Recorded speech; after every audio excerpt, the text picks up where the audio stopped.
बाबा आले दवाखान्यात गेलते ना बाबा? कुठे औषध कुठे? गोळ्या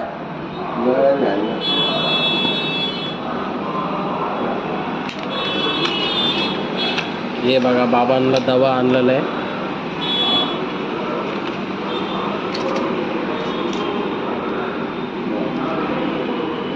एवढेच दवा दिला ना?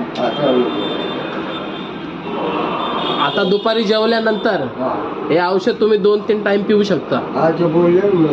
बोलले ना, मग तेच सांगतो. आणि या गोळी 2 टाइम खावा, आता दुपारी जेवल्यानंतर आणि रात्री जेवल्यानंतर. तब्येत खराब आहे आणि मग जेव्हा आपल्याला तुम्हाला आराम आला मग त्याच्यानंतरला आपण डॉक्टरला विचारू बाबांना सलाईन लावू शकतो का आपण.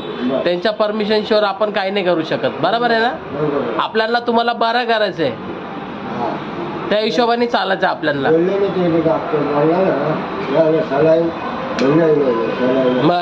मग तुम्हाला तेच सांगत होतं ना आम्ही, तुम्हाला खोटं वाटलं? मग बाबांची ट्रीटमेंट आम्हाला असं नाही कशी बी करायची, त्या हिशोबाने तसं नाही करायचं.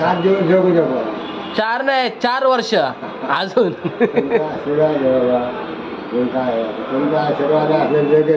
माझा नाही, परमेश्वराचा आशीर्वाद पाहिजे. आमचं प्रेम आहे बाबा. आम्ही सेवा करू फक्त. आमचा सेवाचा मार्ग आहे. आता तुम्ही सेवा करता म्हणलं आहे ना, नाही तर सेवा नसती फोन केला बाबा. आपण बाबांना दवाखान्यात घेऊन गेलो, बाबा दवाखान्यातून आलेत. आता दवा खातील, थोडा रेस्ट करतील, आराम येईल. आपण नंतर बाबांसाठी अजून काहीतरी करू. आणि आपल्या बाबांसाठी तुम्ही सगळ्यांनी प्रार्थना करा, आशीर्वाद द्या. बाबा लवकरात लवकर बरे झाले पाहिजे. बिचारे एकटे, त्यांना कोणी नाही आपल्याशिवाय. तुमचा आशीर्वाद आहे आणि मी आहे. आपण सगळे मिळून बाबांसाठी प्रार्थना करू, बाबा बरे हो. ते बिचारे, त्यांना कोणी नाही, ते आपल्यावर आहे. आपण त्यांचा परिवार आहे आणि ते आपले परिवार आहे. ते आपल्या परिवारातले सदस्य आहे. हा बाबा? बाबा तुम्ही आपल्या जे फॅमिली बघतात त्यांच्यासाठी 2 शब्द काय सांगायचे ते सांगा. तुम्ही लवकरात लवकर बरे व्हावे ही आमची सर्वांची अपेक्षा आहे.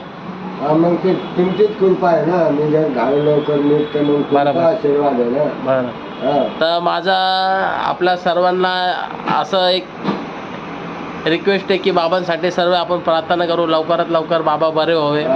आणि आपल्याला पुढच्या नेक्स्ट व्हिडिओमध्ये बाबा एकदम चांगले ठणठणीत दिसतील, आहे ना?